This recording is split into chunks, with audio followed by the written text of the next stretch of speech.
Hey everyone, this is Ayesha और आज हम बात करने वाले हैं एक horror thriller movie the black phone के बारे में। तो स्टोरी स्टार्ट होती है साल 1978 नॉर्थ डेनवर के एक बेसबॉल ग्राउंड से, जहां बॉलिंग साइड पे था फिनी, शॉर्ट में हम फिन कहेंगे, एंड बैटिंग साइड पे था ब्रूस। ब्रूस की टीम इस मैच को होम रन से जीत जाती है एंड मैच के एंड में ब्रूस फिनी की बॉलिंग की काफ़ी तारीफ करता है। मैच के बाद ब्रूस टाउन में फेमस हो जाता है, लड़कियां भी उसे भाव देना शुरू कर देती हैं। वो एक दिन कहीं जा रहा था तो सामने से एक ब्लैक वैन आती है और यहाँ सीन ब्लैक आउट हो जाता है। उसके साथ क्या हुआ ये हम नहीं देख पाते। हम मिलते हैं फिन की बहन ग्वेन से। दोनों स्कूल जा रहे होते हैं तो रास्ते में फिन को पता चलता है कि ब्रूस मिसिंग है, किसी ने उसे किडनैप कर लिया है। दोनों भाई बहन थोड़ा आगे जाते हैं तो देखते हैं मूस और रॉबिन के बीच फाइट हो रही है, जिसमें से रॉबिन फिन का फ्रेंड होता है। फिर भी वो किसी को सपोर्ट ना करते हुए ग्वेन को वहाँ से चलने को कहता है। रास्ते में हम फिन और ग्वेन के पीछे उसी ब्लैक वैन को देख पाते हैं। क्लास में हम नोटिस करते हैं फिन की क्रश है डोना, लेकिन कभी वो अपनी फीलिंग्स उसे बता नहीं पाया, उसकी कभी हिम्मत ही नहीं हुई। क्लास के बाद 3 लड़के फिन को बुली करने के लिए आते हैं। उनसे छिपने के लिए वो वॉशरूम में जाता है, जहाँ रॉबिन आके उसे बचा लेता है। इससे पता चलता है कि रॉबिन फिन का अच्छा दोस्त है, बट रॉबिन फिन से कहता है कि उसे खुद के लिए एक न एक दिन स्टैंड लेना ही होगा और उसे मैथ्स में हेल्प भी मांगता है। इधर प्रिंसिपल ग्वेन को ऑफिस में बुलाते हैं। कुछ पुलिस ऑफिसर्स ब्रूस के किडनैपिंग के केस के लिए आए थे। एक्चुअली ग्वेन ने ब्रूस की बहन को बताया था कि उसे ड्रीम आया था कि एक ब्लैक वैन और ब्लैक बलून वाला आदमी उसके भाई को किडनैप कर लेता है। पुलिस ऑफिसर्स उससे पूछ रहे थे कि उसे ये सब कैसे पता। वो उसी पे इल्ज़ाम लगाने लगते हैं कि ग्वेन इन सब में इन्वॉल्व है। इन सब बातों से ग्वेन काफ़ी गुस्सा हो जाती है, बट पुलिस ऑफिसर्स उसे अपना कार्ड दे के जाते हैं इन केस उसे कुछ याद आए तो। घर आते वक्त ग्वेन फिन को डैड का ख्याल रखने का कह के सूजी के घर चली जाती है, क्योंकि आज फ्राइडे नाइट है तो आज रात वो वहीं रुकेगी। एक्चुअली में उनके डैड को ड्रिंकिंग की हैबिट है और वो काफ़ी अब्यूजिव नेचर के भी थे। सुबह फिन की नींद खुलती है ग्वेन के चिल्लाने की आवाज़ से। उसके डैड ग्वेन को बेल्ट से मार रहे थे, क्योंकि कल पुलिस ऑफिसर्स किडनैपिंग के केस को लेकर उनके ऑफिस आए थे पूछताछ के लिए। उनके डैड कहते हैं कि ये सब उसके ड्रीम्स की वजह से हो रहा है और उसके ड्रीम्स झूठे हैं, उनका कोई मतलब नहीं है। वो ग्वेन को बार बार बुलवाते भी हैं कि उसके ड्रीम्स का कोई मतलब नहीं है, और ग्वेन रोते हुए बार बार वो रिपीट भी करती है। लेकिन इधर हम देख पाते हैं फिन बस फ्रीज हो गया था। उसे गुस्सा तो बहुत आ रहा था, लेकिन वो कुछ नहीं कर पाया। इधर सीन शिफ्ट होता है रॉबिन की तरफ, जहाँ वो ब्लैक वैन वाला आदमी रॉबिन की तरफ आता है। इधर फिन के घर पे कॉल आता है। उसके डैड बताते हैं कि रॉबिन को भी किडनैप कर लिया गया है। ये सुन के फिन तो टूट जाता है। ग्वेन भी काफ़ी दुखी हो जाती है। वो जीसस से प्रे करती है कि उसे एक और ड्रीम दिखाए ताकि वो रॉबिन को ढूंढ पाए। अब सुबह स्कूल में वो 3 लड़के जो फिन को बुली किया करते थे उसे मारने लगते हैं, क्योंकि अब रॉबिन तो है नहीं यहाँ उसे बचाने के लिए। ग्वेन आती है फिन को बचाने। वो एक पत्थर उठा के मारती है, जिससे कि एक लड़की को चोट लग जाती है। अब ग्वेन अपने भाई को मार खाने से तो नहीं बचा पाती, बट एटलीस्ट उसने ट्राई किया। अब ये सब होने के बाद दोनों आते हैं स्कूल। फिन की क्लास में सबको पार्टनर्स बनाने के लिए कहा जाता है, तो डोना आती है फिन के पास। वो उससे कहती है कि वो लकी है, क्योंकि उसकी बहन के साथ उसकी इतनी अच्छी बॉन्डिंग है। काश उसके भाई के साथ भी उसकी इतनी अच्छी बॉन्डिंग होती। स्कूल की छुट्टी के बाद ग्वेन फिन को डोना के नाम से टीज करती है। आज फ्राइडे था तो आज भी ग्वेन सूजी के घर चली जाती है और फिन अकेले घर आने लगता है। रास्ते में फिन को एक ब्लैक वैन के पास एक आदमी दिखता है, जिसकी ग्रोसरी का सामान नीचे गिर जाता है। फिन उससे पूछता है क्या उसे कोई हेल्प चाहिए, तो वो आदमी कहता है कि वो एक मैजिशियन है। फिन समझ जाता है कि ये वही किडनैपर है। वो अपनी सेफ्टी नाइफ लाइक टॉय से उसे जख्मी तो कर देता है, बट खुद को बचा नहीं पाता। वो किडनैपर उसे बेहोश करके अपनी वैन में डाल देता है। अब फिन के साथ क्या होने वाला है एज ऑडियंस हमें सोच के भी डर लगता है। एक्चुअली में इस किडनैपर का नाम ग्रावर होता है। वो इससे पहले 5 और बच्चों को किडनैप कर चुका है और पता नहीं उनका क्या हुआ। वो फिन को एक बेसमेंट में लेके जाता है जो साउंड प्रूफ होता है, जहाँ एक गद्दा, एक विंडो, एक टॉयलेट और एक डेड फ़ोन होता है, जिसके नाम पे ये मूवी है। इस डेड फ़ोन में क्या खासियत है ये तो हम आगे जानेंगे। इधर फिन उस फ़ोन से डायल करता है तो देखता है उस फ़ोन का तार कट हो रखा था। इतने में ग्रैबर आता है और बताता है ये फ़ोन काम नहीं करता, बट कभी कभी वो रिंग करती है, जो शायद स्टैटिक इलेक्ट्रिसिटी की वजह से। अब इतना बोल के वो उसके लिए सोडा लाने के लिए चला जाता है। उसके जाते ही फिन ज़ोर से चिल्लाने लगता है मदद के लिए, मगर उसकी आवाज़ बाहर नहीं जाती, क्योंकि ये रूम साउंड प्रूफ था।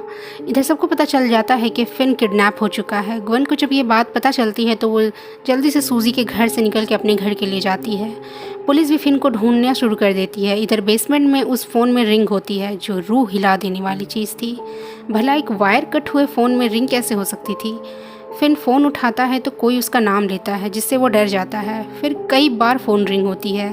फिन फ़ोन उठाता है तो उसे ब्रूस की आवाज़ आती है जिसे ग्रैबर ने मूवी के स्टार्ट में ही किडनैप कर लिया था, जिसके साथ फिन ने बेसबॉल मैच खेला था। वो फिन की हेल्प करना चाहता था। वो बताता है कि वहाँ के फ्लोर की 5th टाइल ढीली है, वो वहाँ से उसे एक गड्ढा खोदना होगा बचने के लिए। और उसी वक्त ग्वेन को ब्रूस का ड्रीम आता है कि कैसे ग्रैबर ने उसे किडनैप किया था और वो अपने भाई को ढूंढने के लिए निकल जाती है, लेकिन उसके हाथ कुछ नहीं लगता। अब फिन इस गड्ढे को खोदना शुरू करता है जिसका उसे कोई फ़ायदा नहीं नज़र आता, तो वो टॉयलेट में रखे कारपेट से उसे छुपा देता है और वो उस फ़ोन के रिंग करने का वेट करने लगता है। तभी ग्रैबर आता है उसके लिए खाना लेके और ग्रैबर वहाँ से चला जाता है, बट वो दरवाज़ा लॉक करना भूल जाता है। फिर उस दरवाजे से बाहर जाने ही वाला था कि तभी फ़ोन रिंग करती है।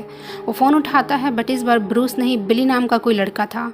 हम बिली की स्पिरिट को भी देख पाते हैं, मतलब कि ग्रैबर ने जिन 5 बच्चों को किडनैप किया था वो मारे जा चुके हैं और उनके स्पिरिट फिन को उस फ़ोन के थ्रू कॉन्टैक्ट कर रही है ताकि वो उसे बचा पाए और जो उनके साथ हुआ वो फिन के साथ ना हो। बिली की स्पिरिट फिन को बताती है कि ग्रैबर ने ये गेट जानबूझ के खुला छोड़ा है ताकि वो ऊपर जाए और वो उसे खूब मारे पीटे। और ग्रैबर एक नॉटी बॉय नाम का गेम खेलता है जिसमें अगर उसने उसकी बात नहीं मानी तो वो उसे मार डालेगा और ये गेम का पहला स्टेज है। फिन ये सब समझ जाता है और ऊपर नहीं जाता। ऊपर हम देख पाते हैं कि ग्रैबर सच में तैयार बैठा था एक बेल्ट लेकर फिन को मारने के लिए और वो उसका वेट कर रहा था, मतलब कि सच में वो बच्चों की स्पिरिट्स कॉल के थ्रू फिन से कांटेक्ट कर रहे थे। उसे कोई वहम नहीं हो रहा था। फिन ऊपर नहीं जाता और ग्रैबर का दिया हुआ खाना खाने लगता है। फिर हम ग्वेन को देखते हैं जो क्लास में ही सो गई थी, तो टीचर उसे नर्स रूम में जाके रेस्ट करने को कहती है, जहाँ ग्वेन को बिली की किडनैपिंग का ड्रीम आता है जो एक पेपर बॉय था। उस ड्रीम में ग्वेन मास्क पहने ग्रैबर को भी देख पाती है और घबरा के उठती है। इधर फिन को बिली का कॉल फिर से आता है। वो उसे विंडो और छुपी हुई एक रोप के बारे में बताता है जिससे कि वो उस विंडो से बाहर निकल सके, मगर फिन जैसे ही उस विंडो तक पहुंचने ही वाला था तो वो विंडो टूट के नीचे गिर जाती है और साथ में फिन की यहाँ से निकलने की उम्मीद भी। इधर ग्वेन अपने डैड से बड़ी हिम्मत जुटा के बात करती है कि शायद उसके ड्रीम सच्चे हो सकते हैं। इस पर उसके डैड बोलते हैं कि तुम्हारी मॉम भी ऐसे ड्रीम्स देखा करती थी, वो भी स्पिरिट्स को देख पाती थी और एक दिन उसने खुद की ही जान ले ली। वो नहीं चाहते कि ग्वेन के साथ भी ऐसा ही हो, बट ग्वेन कहती है कि अगर उसके ड्रीम से वो फिन को ढूंढ पाए तो क्या तब भी वो उस पर यकीन नहीं करेंगे। इस पर उसके डैड मान जाते हैं और दोनों निकलते हैं फिन को ढूंढने के लिए, बट उनके हाथ कुछ नहीं आता। अब हम उन्हीं 2 ऑफिसर्स को देखते हैं जो एक मैक्स नाम के आदमी के घर पूछताछ के लिए जाते हैं जो खुद से ही इस केस को सॉल्व कर रहा था। वो बताता है कि ये उसके भाई का घर है और वो बस आता ही होगा। ऑफिसर्स मैक्स की बातों पे ध्यान नहीं देते क्योंकि वो टेबल पे ड्रग्स देखते हैं तो उन्हें लगता है ये कोई नशे करने वाला आदमी होगा। और हम देख पाते हैं फिन जिस बेसमेंट में बंद है वो जस्ट इस घर के नीचे ही है। कुछ देर बाद बेसमेंट में ग्रैबर आता है उसके लिए खाना लेके। वो सोच रहा था कि फिन काफ़ी अच्छा लड़का है इसलिए वो उसे छोड़ देगा। अब पता नहीं वो सच कह रहा था कि नहीं। वो उससे उसका नाम पूछता है तो फिन अपना नाम टेलर बताता है। अब ग्रैबर फिन की तरफ एक न्यूज़पेपर फेंकता है जिसमें उसकी फ़ोटो और रियल नेम मेंशन था। ग्रैबर वहाँ से गुस्सा होकर चला जाता है क्योंकि फिन ने उससे झूठ बोला। और फिन को कहीं से टिप टिप की आवाज़ आती है। वो देखता है कॉर्नर पे एक बच्ची की स्पिरिट उल्टी लटकी हुई है जिसमें से ब्लड के ड्रॉप्स नीचे गिर रहे थे और वो फ़ोन की तरफ इशारा करता है। फ़ोन रिंग करती है जिसमें से ग्रिफिन नाम की लड़की की आवाज़ आती है जो फिन को बताती है कि उसके पास अब ज़्यादा वक्त नहीं है। फिन के ऊपर ना जाने से ग्रैबर काफ़ी इरिटेट हो रहा है। वो ऊपर ही उसका वेट कर रहा है ताकि वो उसके साथ नॉटी बॉय वाला गेम खेल सके। ग्रिफिन उसे ये भी बताती है कि मेन डोर पे एक कॉम्बिनेशन लॉक लगा हुआ है जिसका कोड उसके बाइसिकल का नंबर है और कोड दीवार पे लिखा है और ये अच्छा मौका है यहाँ से निकलने का क्योंकि ग्रैबर इस वक्त सो रहा है। वो ऊपर जाता है और 3rd टाइम पे लॉक खुल जाता है, बट उसी वक्त ग्रैबर का डॉग सैमसन भौंकने लगता है जिससे कि ग्रैबर उड़ जाता है। फिन बाहर भागता है बट ग्रैबर उसे पकड़ लेता है। शोर की वजह से आसपास के लाइट्स ऑन हो जाते हैं। इससे पहले कि फिन आवाज़ करता ग्रैबर उसके गले पे चाकू रख देता है। अगर वो एक भी आवाज़ करता तो वही मारा जाता, इसलिए फिन चुप हो जाता है। अब ग्रैबर फिन के फेस पे पंच करता है जिससे वो बेहोश हो जाता है और फिर उसे बेसमेंट में लाके लॉक कर देता है। अब उसे फिर से कॉल आता है किसी वेंस हॉपर नाम के लड़के का, मतलब कि 4th विक्टिम का। वो बताता है कि अब उसके पास बिल्कुल भी टाइम नहीं है और आज ग्रैबर उसे मार डालेगा। और साथ ही ग्वेन को भी वेंस हॉपर का ड्रीम आता है जहां वो कुछ बच्चों के साथ लड़ाई कर रहा होता है क्योंकि उन्होंने उसकी गेम खराब कर दी थी। पुलिस आती है और वेंस को अपने साथ लेके जाती है। ग्वेन खुद को भी उस ड्रीम में देखती है जहाँ वो भी पुलिस के कार में बैठी है और कार के वॉकी टॉकी से वह अपने भाई की आवाज़ सुनती है। इस बार ग्वेन ग्रैबर के घर को भी देख लेती है जिसका नंबर था 7741। इधर वेंस हॉपर फिन को टॉयलेट की दीवार के 2 फीट के ऊपर खोदने को कहता है ताकि वो फ्रीज़र तक पहुंच सके। वो फ्रीज़र स्टोर रूम में है जहां से बाहर निकलने का रास्ता है। फिन उसको थैंक यू बोलता है तो वेंस हॉपर कहता है कि वो ये उसके लिए नहीं कर रहा, वो चाहता है कि फिन बदला ले उन सब की मौत का। फिन वेंस के बात पे अमल करता है और फ्रीज़र तक पहुंच जाता है बट फ्रीज़र लॉक था। यहाँ फिन की हिम्मत टूट जाती है और वो बाहर निकल के रोने लगता है और तभी वो फ़ोन फिर से रिंग होता है और इस बार कोई और नहीं फिन का फ्रेंड रॉबिन होता है।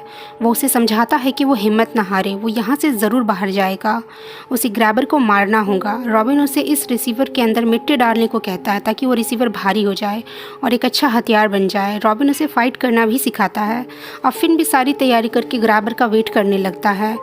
अब ग्वेन भी बाहर निकल जाती है उस किडनैपर का घर ढूंढने के लिए। अचानक से ग्वेन के सामने उन 5 विक्टिम्स की स्पिरिट आके खड़ी हो जाती है। वो डर के नीचे गिर जाती है बट जब वो खड़ी होकर देखती है तो वो उस किडनैपर के घर के सामने खड़ी थी, मतलब कि इसलिए वो स्पिरिट सामने आए थे।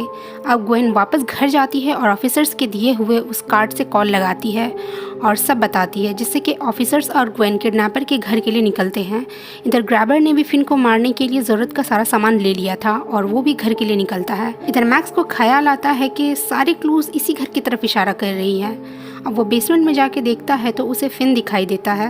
वो फिन को ढूंढने पे खुद की तारीफ कर ही रहा था कि पीछे से ग्रैबर उसके सर पे कुल्हाड़ी आके मार देता है जिससे कि उसकी वहीं पे मौत हो जाती है। अब ग्वेन और पुलिस ऑफिसर्स भी उस घर पे पहुंच चुके थे। ग्रैबर कहता है उसकी वजह से उसने अपने भाई को मार डाला और ये भी कहता है कि नॉर्मली वो चाकू इस्तेमाल करता है बट क्योंकि फिन स्पेशल है वो उसे कुल्हाड़ी से मारेगा। वो सैमसन को दरवाजे पे बांधता है। इधर पुलिस ऑफिसर्स भी घर के अंदर आ जाते हैं। ग्रैबर फिन को मारने के लिए कुल्हाड़ी उठाता है मगर फिन वहाँ से दौड़ के टॉयलेट की तरफ जाता है और ग्रैबर उसके जाल में फंस जाता है। उसका पैर उस गड्ढे में रखे विंडो में अटक के टूट जाता है और फिन उस रिसीवर से ग्रैबर के फेस पे मारना शुरू करता है। इससे उसका मास्क हट जाता है और ग्रैबर अपना मुंह छुपाने लगता है। मीन्स ग्रैबर को कोई फोबिया होगा जिससे कि वो अपना फेस लोगों को दिखाने से डरता है। खैर अब फिन उसी फ़ोन रिसीवर के तार से उसका गला दबाने लगता है। अब उस ब्लैक फ़ोन में एक आखिरी कॉल आता है 5 विक्टिम्स का जो कि ग्रैबर के लिए था। वो सब ग्रैबर पे हंसते हैं और कहते हैं उनका बदला आज फिन ने ले लिया। अब फिन ग्रैबर को मार डालता है। इधर पुलिस को भी बेसमेंट का डोर दिखता है। फिन उस फ्रीज़र से मीट का टुकड़ा निकालता है और सैमसन को देता है ताकि वो दरवाजे से हट जाए। अब फिन ऊपर की तरफ जाता है और पुलिस नीचे बेसमेंट में आती है जहाँ 5 बच्चों की कब्र दिखती है उन्हें और एक खुदी हुई कब्र भी जो ग्रैबर ने फिन के लिए तैयार की होगी, मगर अब तो उसकी ही बारी थी उस कब्र में जाने की। इधर फिन उस घर से बाहर निकलता है और उसके सामने ग्वेन थी। मीन्स कि पुलिस जिस घर में घुसी थी वो फिन के बेसमेंट वाले घर के जस्ट अपोजिट में था। एक्चुअली ग्रैबर ने 2 घर ले रखे थे, एक जिसमें वो उन बच्चों को किडनैप करके रखता था और दूसरा जहां वो उनको मार के दफनाता था। खैर ग्वेन भी देखती है अपने भाई को सामने और ये सीन देख के मुझे कितनी खुशी हुई मैं बता नहीं सकती। दोनों भाई बहन एक दूसरे को गले लगाते हैं और उनके पास उनके डैड आते हैं और उनसे माफ़ी मांगते हैं अपने अब्यूसिव बिहेवियर के लिए। अब पुलिस मीडिया को बताती है कि फाइनली ग्रैबर पकड़ा जा चुका है। फिन वापस से अपने स्कूल जाता है जहाँ सब उसी को देख रहे होते हैं। कोई कहता है फिन ने ग्रैबर को मारा तो कोई कहता है कि वो कैसे इतने बड़े किडनैपर को मार सकता है, वो तो सिर्फ अभी 13 साल का है। और अब वो 3 लड़के जो फिन को बुली किया करते थे वो भी फिन से डरते हैं। क्लास में डोना फिन की क्रश, अब वो तो उस पर फुल फिदा है। और यहाँ ये फैंटास्टिक सी स्टोरी एंड हो जाती है। मुझे ये मूवी पर्सनली बहुत अच्छी लगी। अगर आपको ये पसंद आई हो तो please like my video and also please subscribe my channel. Thank you.